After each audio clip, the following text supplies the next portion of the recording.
Do you find that you have the same fights over and over with your partner, or that you are addressing concern or disagreement or conflict and you thought that it was resolved, but here it is again? Don't worry, I have the thing for you. I'm Emma Viglucci from MetroRelationship.com, a private practice specializing in working with couples. We help them get on the same page, create more connection, more intimacy, more fun, and create a stronger partnership with each other so that they can create a successful relationship and meaningful life.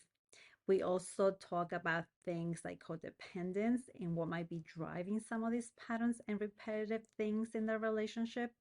And we do a lot of self care and self love things as well. If these topics resonate for you, please subscribe to this channel, share it with loved ones, give this video a thumbs up, give it some love, and also hit the notification bell so whenever we share more content, you'll know that you have something new to watch and enjoy. If you need additional support, also feel free to check out the link in the description box to get started with us with an initial session. Now, let's dive into the topic. Today, we're talking about how to stop the recurring patterns. Now, this is element 3 of our successful relationship strategy. It's called clarity and dynamics.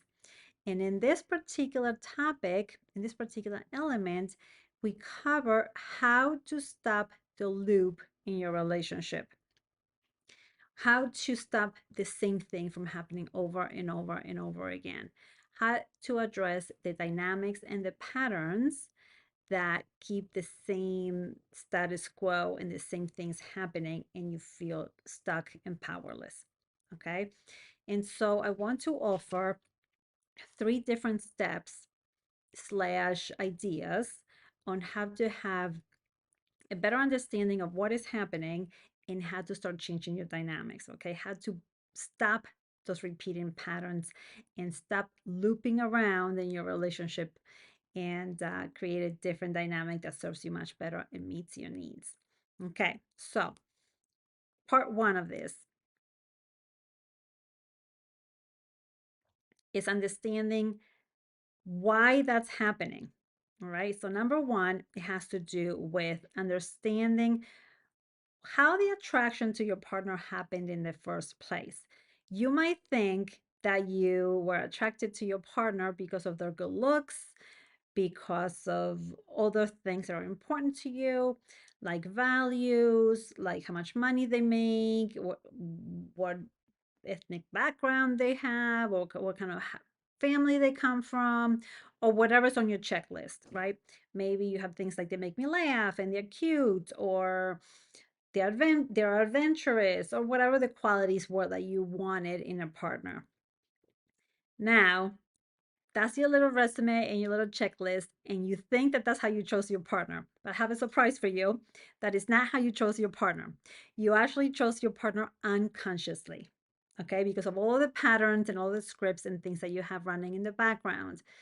Please know that the way that we do our life, 75% or more is all coming and is co-created from our subconscious, from all our patterns in our scripts, I call them, and just ideas that we have about life without us not really knowing that we believe certain things. And so we are playing that out. We actually co-create it, we invite it, we induce it, and we create stuff through our subconscious and our programs as opposed to our intentionality and us doing stuff that we want and honoring choices that we want to make.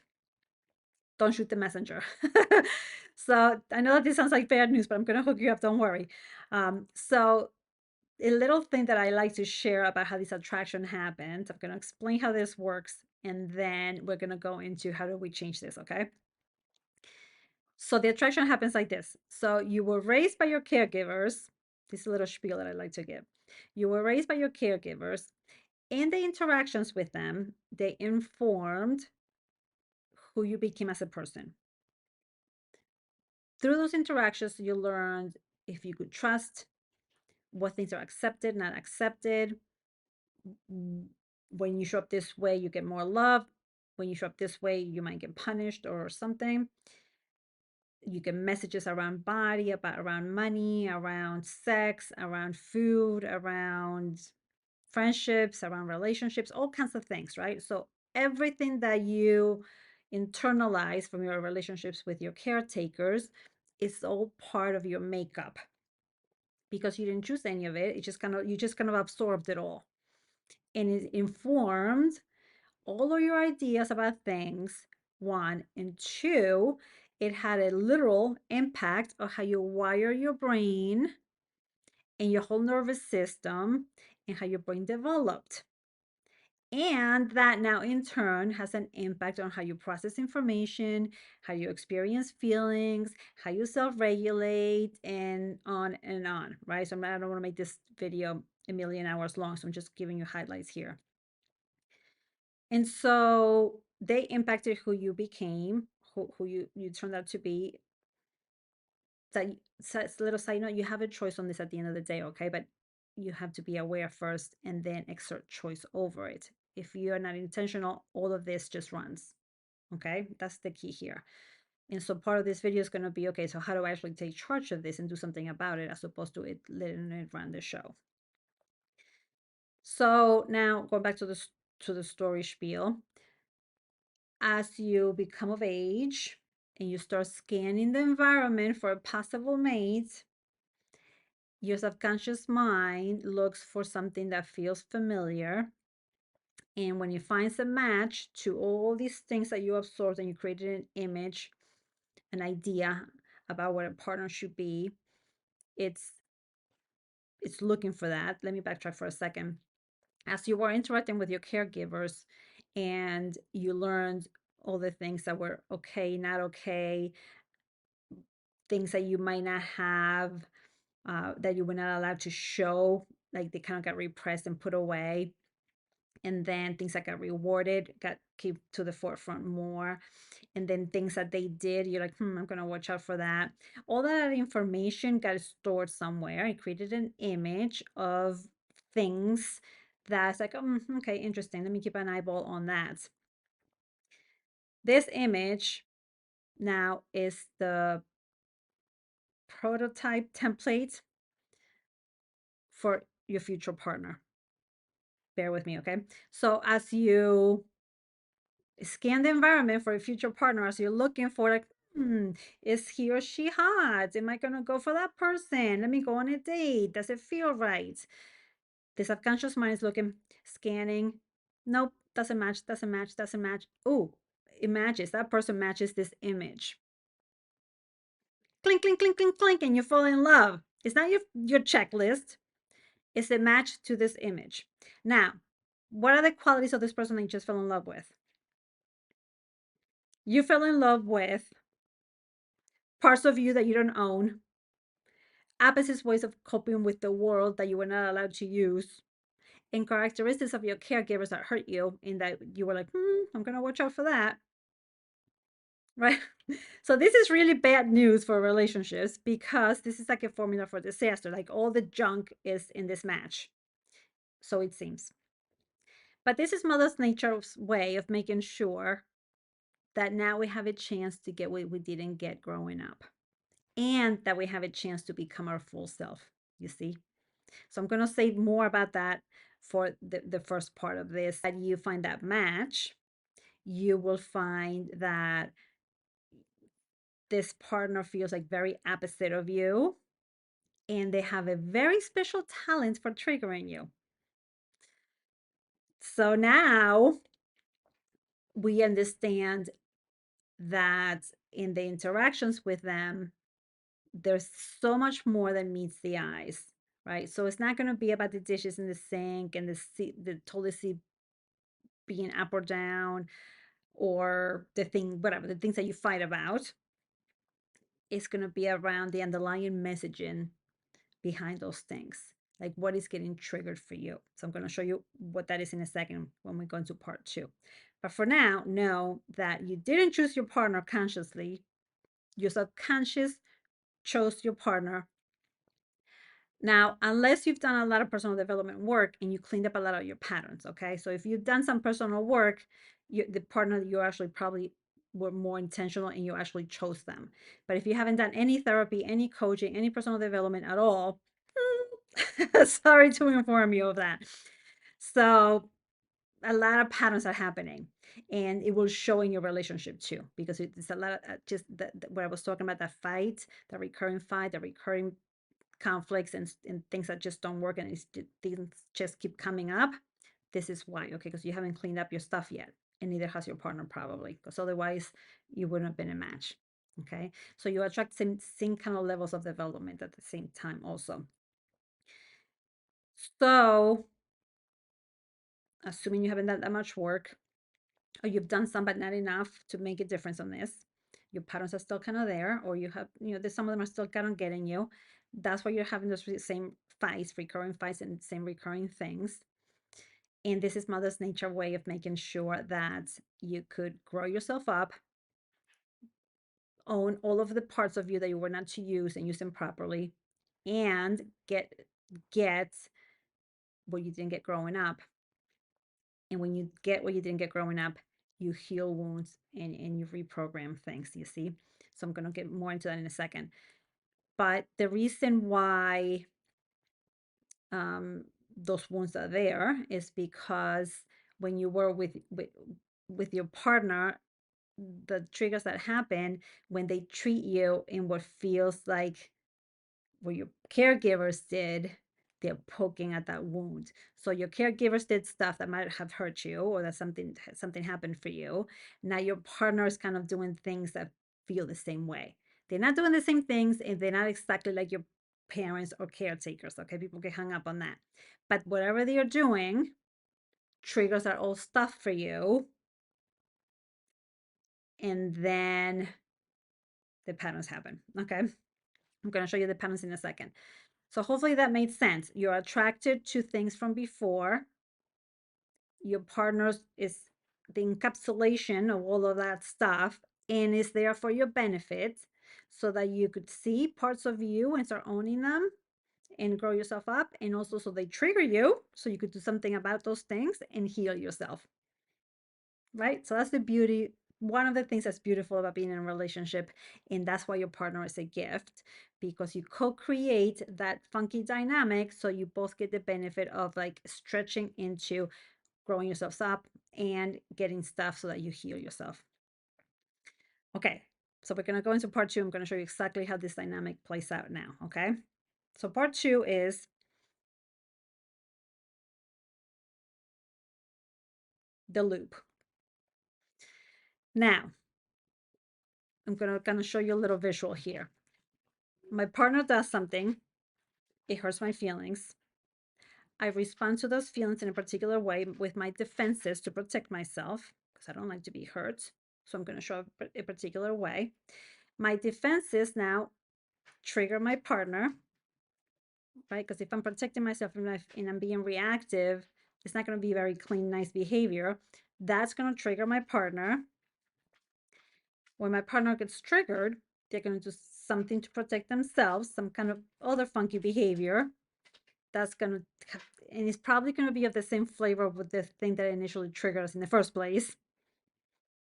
And now we're going to get more triggered additionally. We go back to our defenses some more, triggers our partner some more. They respond more of the same way. We get triggered some more, and you see, and that's our relationship unless we do something about it. So the first thing here is to identify what the triggers are, right? So you might want to pay attention to, when my partner does or says this is what I feel. This is what happens for me. This is how I get triggered. And then identifying, what are you making of that? What does that remind you of? How is that a repeating thing for you? How is this your wound? How is this your sensitivity? Right? And then with that awareness, all kinds of goodies could happen. Okay, we're going to tackle that in part three of this. But for now, just hold on to that awareness. And now that the way that you usually respond is because you want your partner to do something about that. You want to get that something different, remember? And so you try to show how you're hurt, how is this about you, how you're being wronged, right? And you try to show. Now, let's go back to the loop. I'm here, I'm triggered, I'm upset, and I need to show you how you wronged me and how you suck. So I'm going to show you and tell you. And I'm making it all about me. And so I'm telling you all these things. Now, when you receive it, you can't really receive it because the way that I'm saying is going to be attacking, it's going to have funky stuff in it, usually, okay, unless you've done some work on this stuff and then you're better at this stuff. But then you might then address the concern, not in the best way, which now triggers your partner. Now your partner is triggered, and what they want to do now is show you how you wrong them. You see? I'm trying to show my partner how they wrong me. They're trying to show me how I wrong them. Now we're both trying to show each other stuff.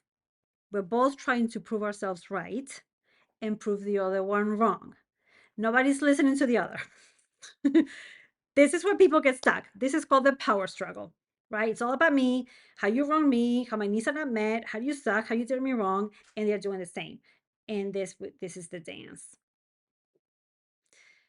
With that understanding, we could do all kinds of goodies, okay? So that was part two, how we get stuck in that loop and how we power struggle, okay? Now we're going to change the patterns. Now, this is part three.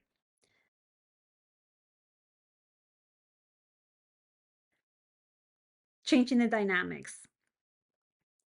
To change the dynamics, it sounds complicated, maybe, but once you have this awareness and you start playing with this, it's simple. Not easy per se, but simple. So stick with me here for a second and see if you could like really grab what I'm saying, because then you could take actionable items to go implement, and it might not be so challenging after all to heal and to change the patterns, which sound like, oh my gosh, that's such a massive thing that I have to do to not be stuck in a power struggle with my partner. I'm going to show you the easy way. Okay, so hang on. Okay, so remember when I said before, identify what got triggered. So now we're going to play with that. So what triggers you? Or what triggered you in a particular instance, and rather in this recurring pattern, right? So you might find there's a theme to the things that irk you, trigger you, hurt you. You go to, there's a little bit of a theme. So there might be a few things, but it boils down to the same thing. That's your core wound. That's the thing that we need to heal. Your partner has this same thing, their own version, right? So you both have a core wound that's getting triggered in those moments and that you're triggering for each other. Let me make it a little bit more concrete. So let's say that I get triggered when I don't hear from my partner. And that triggers my abandonment wound, right? My disconnection, my need for connection and love gets triggered because I feel like I don't have that. So that my partner doesn't get in touch with me, that gets triggered. The way I respond to that is by checking in on my partner. Where are you? What happened? How come you didn't connect? How come you didn't keep your word? How come you didn't reach out? How come, whatever. Now they're like, what the heck is happening? Right? So they might feel a little suffocated or a little controlled or a little can't breathe kind of thing. And so they're like, I need a little bit of space here. This is a little too intense. Or like, take a chill pill. Now, when they give me that response, I'm going to be like, where's my partner? Right? So I'm additionally triggered. My partner's not there. Abandonment would get triggered again. You see, this is what I was talking about before. How we just keep triggering each other back and forth, or additionally, and we go in circles. So now I'm triggered again, more triggered because like I reached out and you rejected me, you left me, you're not responding, whatever you're doing. So now I reach out some more. Like I want to make sure that you're there, right? And so now you're going to say, holy mother of God, you're a crazy lady, right? And you're going to be like, I'm out. in whatever their version of out, right? It depends on the status and the length of your relationship and whatever. But so now they're out, and now I'm like in shambles because I can't feel you. Hopefully all the pronouns make sense. So I'm triggered. I reach out. My partner's like, what the heck? Triggers me some more. I reach out some more. They say, what the heck, some more. And here we go, right? So let's play with that for example, for a second. So if I know that not hearing from my partner or not being in connection or in touch triggers me, my abandonment wound gets triggered, then what do I need? I translate that wound into a need, because then I'm going to use that to get my needs met, as opposed to chasing. I'm going to address that need differently. I'm not going to be reactive around taking care of my wound. I'm going to be more responsive and more intentional, so I could take care of that need of feeling connection and love in a different way, so it doesn't trigger my partner. You see, because if I would have went about differently, they would have been able to hang in there and respond kindly. And you see, now there was no weirdness. Okay, so the key here is to change the dynamics, to identify what the wound is, and to go about meeting the core need that triggered it. And by meeting that need differently, I'm healing that abandonment wound. Okay, so in the moment, I could do something different if I have that awareness, which is very hard to do. But more proactively, I could put something in place on an ongoing basis, some kind of behavior where I feel love and not abandoned, connected, taken care of. When I have those feelings, I'm ongoingly healing. And then if my partner does something that he can't connect for whatever reason, it's not going to poke at my wound, because my wound is not raw, right? It's pretty much gone. So that's how we change that loop. If I'm taking care of that, my business that way, now if what my partner did bothers me, I could address it differently. I might be more resourced to address it because I'm not completely triggered. And by ongoingly addressing it, I'm healing, I'm reprogramming, I'm doing all the things. So I'm not as triggerable. You see? Same thing for my partner. So if my partner knows that me behaving that way triggers him, then he could say, what's getting triggered for me? Feeling controlled, feeling small, feeling like I can't have my own time, right? Things like that. So a feeling controlled or small wound might get triggered. And so if he knows that, then he could address that properly with me. He could in turn say, listen, the way that you're coming at me feels a little intense. So he could address it properly. Again, that's hard to do.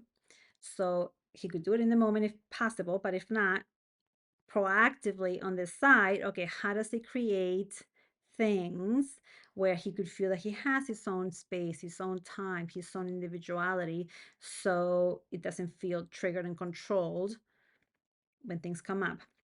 So proactively, he would put stuff in place to take care of that. So then he's healing his stuff and reprogramming his things. So then when I come at him, if I do, he could stand on his own 2 feet and respond better because he's not as raw. You see? So when we're doing that proactively, ongoingly, we're healing ourselves. And when I say go fix, go meet that need, it could be something that you do for yourself, right? So I could do stuff for myself to feel loved and taken care of and connected to myself. Or same thing for my partner, for himself. Or we could make requests and our partner could do things to give us what we're looking for. So he could do things to feel connected, so that I feel connected, right? So I could meet that need through me and through him, and same for him. So how does he meet it by himself? And how do I give stuff to him? How do we both help them create individuality and space and have time to himself so he doesn't feel that I'm controlling, for example? Good. So then what all this means is that when we're being proactive at taking care of those needs, we're healing those wounds. And then in the moments, we're not as triggerable. And then the loop is different. We could stay responsive and in connection and attuned and take care of business without nothing weird happening. And the usual fight doesn't happen. What? All right. Now, there's another element to this in that when I stretch to give my partner space, and when he stretches to be in connection and to be in togetherness, we are using the other parts of ourselves that we have put aside. Remember when we say some parts of ourselves are not acceptable and we kind of hit some things? I'm giving you a very basic explanation of this, okay? This is like some some theory, and I'm saying it in a couple of words in a quick video here. But so when we stretch to meet each other's needs, we're accessing all different parts of ourselves, parts that normally we wouldn't use because we usually use the same parts over and over. And in that stretch, we grow ourselves up. We integrate all aspects of ourselves, right? We don't have parts that are just like all over the place and hidden and lost to us. So, in working at that dynamic, in identifying our wounds, getting the needs met, and stretching to meet our partner's needs met, we are healing, reprogramming all the patterns, growing ourselves up, and becoming more integrated and more actually who we really are. Yay! Hopefully, all of that made sense the way I explained it today. Now, I want to add a little extra layer for this, in that how do we go about doing this, right? So I want to make it as simple as possible. I promise you, I'm going to make it simple. And that is to use what I like to call self-love habits and partner love habits. You see, because now you put in things in your daily routine to give yourself love and to give your partner love. And when you integrate it into your routine, into your relationship enrichment lifestyle, into nurturing your relationship and your partner, you're doing all of the back work without it seemingly being work. You're doing all of your deprogramming, reprogramming, and taking care of each other and yourselves and healing all of the wounds and growing yourselves, evolving yourselves so that you could be more who you are and not all these funky things that got created in response to your caregiving that you received, to the caregiving that you received. Okay, so now we're going to quickly recap. Number one, we are with our partner, not necessarily by choice, intentional, conscious choice, but rather by subconscious choice. We chose our partner subconsciously to match this image that we had with the purpose of all of this, creating an amazing relationship. So, together in partnership, we can take care of all the unfinished business and create an amazing dynamic, heal ourselves, and become our full selves and continue to evolve as we go. So that's number one. Number two, the way that the subconscious choice manifests is in these recurring patterns, in where we're trying to show each other how we've been wronged and hurt, and in both just being stuck in like, see me, you're wrong. See me, see me, see me, see me, you're wrong, kind of thing. We get stuck, and then we're power struggling. Nobody gives an inch because their side is wrong or better or stronger or you're right or whatever. And then everybody tries to be right. Everybody tries to create a federal case and make the other partner wrong. And we get stuck in those dynamics. So that was two. And three, we change that dynamic by identifying what the wounds are. If the language is too weird for you, what's our sensitivity, how we get triggered, right? Identify that and then translate that into a need and then go about getting that need met. Your partner hopefully does the same thing. I'm going to come back to this hopefully in a second, in, in case you had a reaction to that. So you change, you do your stuff around that. You meet your needs. You make different requests so that your partner helps you meet those needs, right? And again, hopefully you both are doing that. And then now you're both responding differently to things. And you are healing and growing. You're getting what you need, and in the giving, you're stretching, and now you're becoming your fuller self, healed and more evolved. And the way to do that is through the self-love habits and the partner love habits. That's to make everything easier and simple. Now, let me come back to this little side note that I made. The little side note is this. If your partner is not doing this work with you, a lot of partners are not, unless you're coming for couples therapy and then we do it together. But if you're doing this on your own and you try to have this conversation with your partner and teach them these things, and they might be like, or they're not that kind of person who does personal development work, and you feel like you're doing this on your own, or you're on your own on this, don't worry. Because now let me show you how this works. Ready? My partner does something. I get triggered. My partner doesn't do this work with me. So now I get triggered and I have the option of addressing it differently, but I might be really triggered and I can't. So I'm going to pause. I'm not going to address it because I'm going to do a bad job. Now notice what happens when I contain myself. I don't trigger my partner. You see? That's number one. Number two, I could go regroup, figure out, okay, what happened? What bothered me? What got triggered? What's my need around that? Let me work on getting that need met. Let me ask something differently, more gentle of my partner that I know that they could meet. So they're still there for me. And then I could still do the healing, you see? Now, the other thing is if I show up differently, if I stop showing up with like, where were you? My partner's gonna be like, oh, this is kind of cool. What's happening?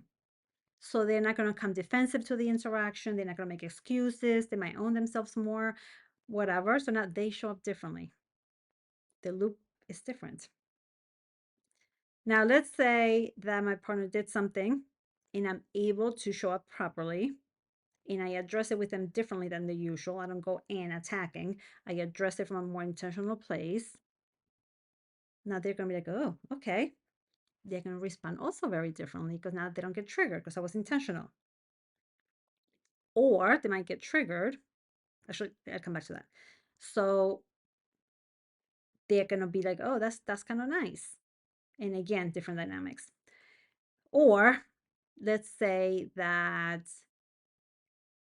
they do something, I do get triggered, I go in a little funky because I'm still a piece of work in progress. And now they get triggered. Now I have again another opportunity. I could be like, wait a second, I just triggered them. I could respond. I could choose now to respond differently to their trigger. So imagine now they're triggered, and I respond differently. Right? I don't get triggered back and keep the cycle. Now they get triggered and I respond nicely, kindly, gently, mindfully, whatever, lovingly, respectfully, all the things. Now they receive something different from me. Now they're gonna be like, oh, you see? So at any juncture, we could do something different. And when we do something different, we will invite something different from them. And when they do something different, they changed. Right? They respond differently, they get healed, they're stretching not to give us something different because they might normally not give us something, but because we showed up differently, they might stretch to give us something differently. Now they're growing. What? Who would have thunk it? So what I'm saying is, if your partner is not actively working on their relationship with you, you could make the choice of at any moment in time doing something different. And when you do something different, you're inviting something different from them. and you're creating change. And you can still work on creating the relationship you want, even if you're not directly working on things. Okay, so hopefully that served you. Okay, so that was the recap with side notes. Takeaways, ready?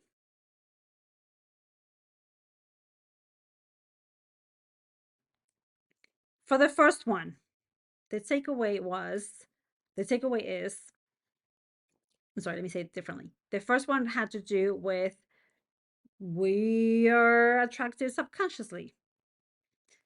So the takeaway is to remember that because that serves you when you're triggered or in a stuck moment or whatever, to reframe that situation as my partner is my ally. We are stuck in this thing and it's for us. It's not me against you. You're not my adversary. We're not here to win. Nobody's here to win over the other. We're on the same side, right? And so when you do that, it will help you approach those moments differently. So that's the takeaway for number one. For number two, we were talking about the power struggle. The takeaway is the thing to practice is to, when you find that you're like, oh, here we go, it's a loop. Can you see your partner's side? Huge. If you can pause and see what's happening for your partner instead of trying to shove your side down their throat, automatically things shift, because if you're able to see their side and you're able to address them differently, you see that that's automatically creates the shift.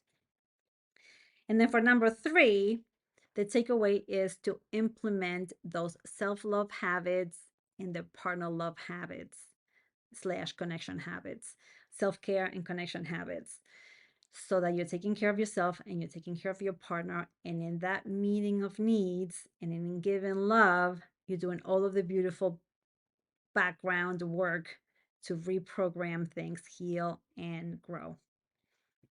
All right. So hopefully you enjoy that. Um, this is one of the heavier topics in the work. This is the meat of the work. If we could do this reprogramming stuff, all of the other stuff is much easier. Okay, because then you don't get triggered as easily and then you can show up and be in the moment and work from there together.